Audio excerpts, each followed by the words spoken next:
안녕하세요. 팬더매스에서 수학을 지도하고 있는 김지효입니다. 오늘은 가온고 기말고사를 같이 한번 살펴볼 건데요. 다른 학교에 비해서 범위가 좀 넓기는 했지만 그래서인지 문제가 전체적으로 익숙하고 평이한 난이도로 출제가 됐었습니다.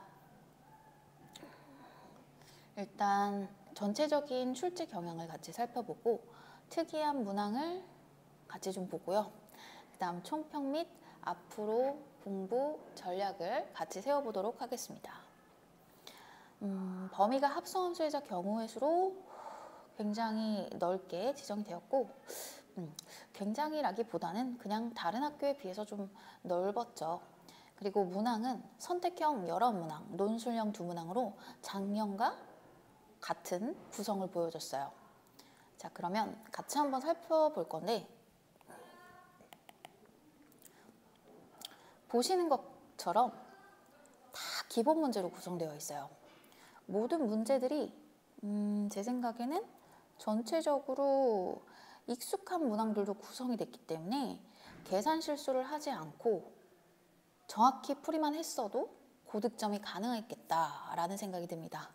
보시면 같이 볼 만한 문제가 한 문제밖에 없어요. 보통 제가 총평을 하면 적어도 한 4문제 정도는 같이 보게 되는데 이번 시험은 좀 많이 평이했었던 것 같습니다.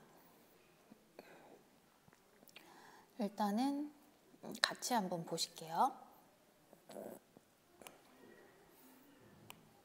사실 이 19번 문항도 그렇게 어렵지는 않으나 여태까지 접했던 문항과는 조금 다른 많은 경우의 수를 보여주기 때문에 당황할 수 있었겠다 싶은 문항일 뿐이지 난이도 자체가 그렇게 어렵진 않습니다. 그래서 같이 한번 보실게요.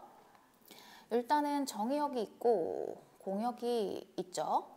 이렇게 함수가 정의됐으니까 정의역 공역이 되는 거고 저희 쉼표가 2개 들어가 있는데 무시해 주세요. 자, 그러면 여기서 조건을 봤더니 F1, F2, F4를 더한 것이 6이래요. 그럼 함수값을 더한 게 6인데 일단 이 세 개의 함수값이 서로 같은 값이 돼도 되는 거잖아요. 1대1 함수라는 조건이 없으니까 그냥 함수인 거죠. 그래서 이 세 개의 값을 생각해 보면 더해서 6이 되는 조합은 이렇게 세 가지밖에 없어요. 114, 123, 222 밖에 없겠죠.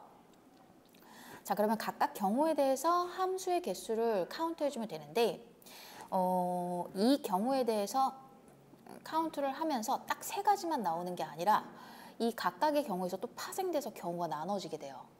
그래서 계산을 하는데 좀 시간이 할애되었겠다라고 생각이 됩니다.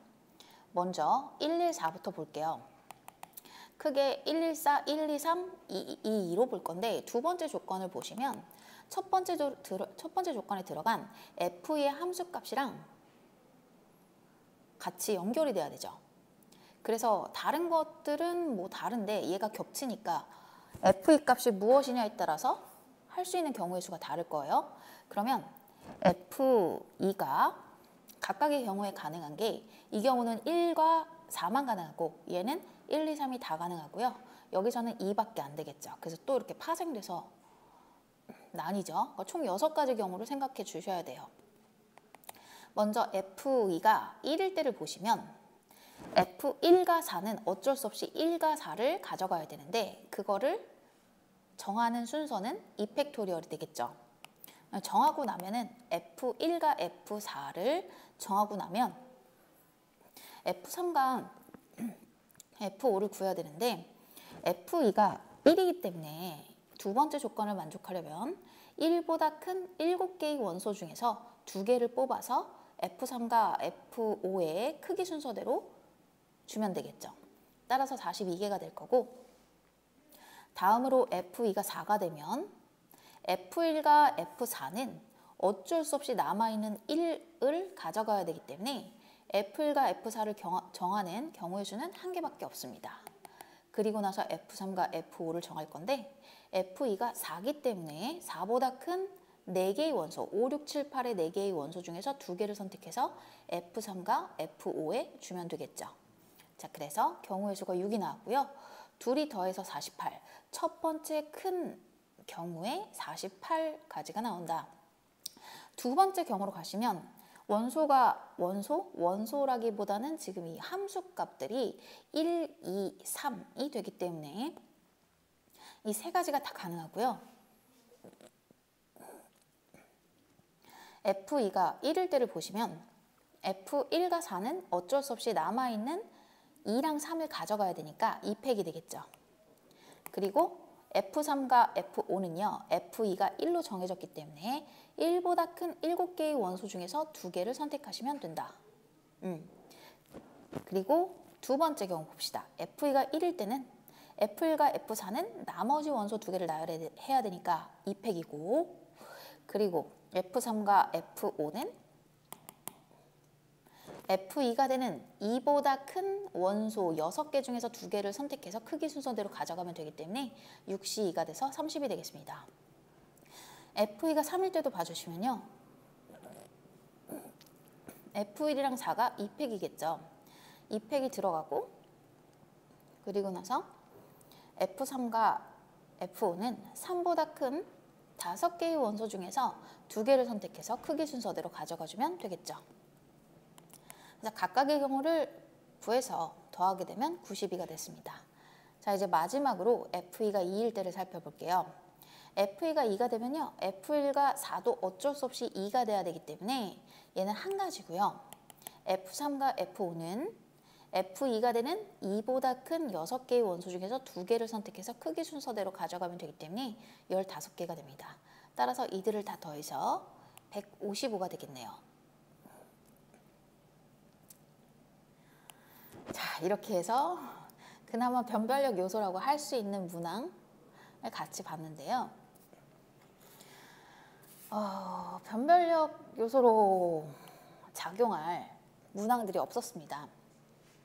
같이 다룬 19번을 제외하고 모든 문항들이 학생이라면 접해봤을 법한 그런 친숙한 문항들이어서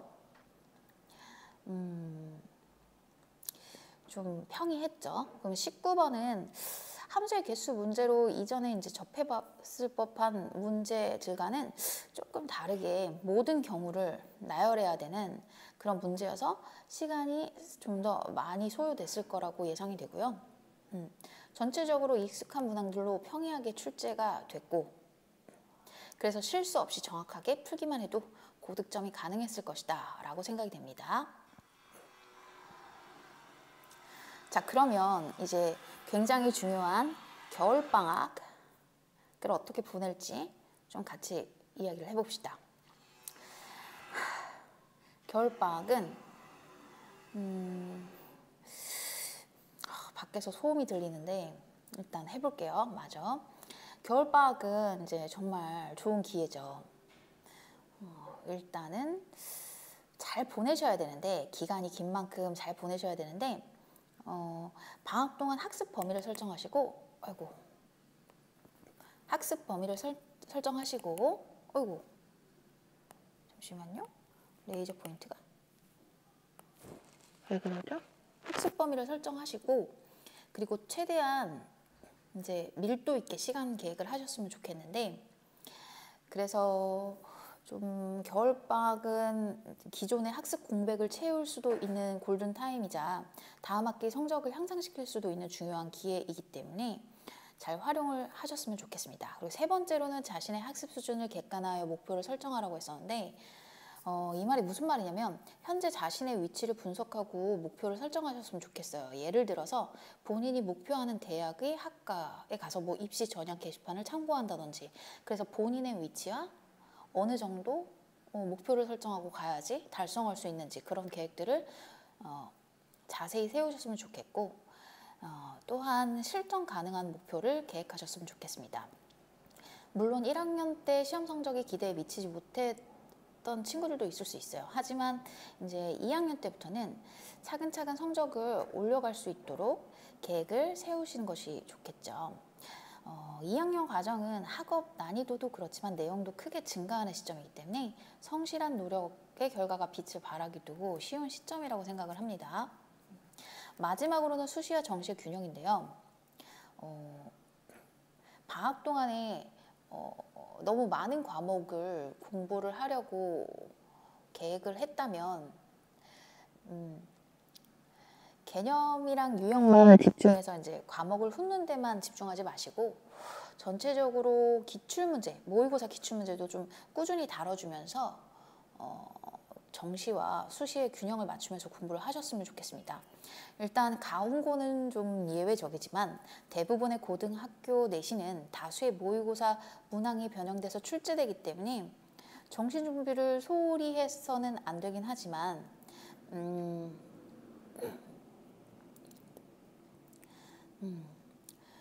대부분은 그렇지만 가운고는 좀 아니죠. 근데 어쨌든 이제 그렇게 균형 있게 공부를 하셨으면 좋겠고 어차피 최저 등급이라는 게 있으니까. 그리고 정시를 준비하는 학생도 너무 내신을 일찍 포기하고 정시만 집중하는 그런 위험한 선택을 하시지 않으셨으면 좋겠습니다. 자, 여기까지 간단하게 가운고 기말고사 총평을 마치겠습니다. 감사합니다.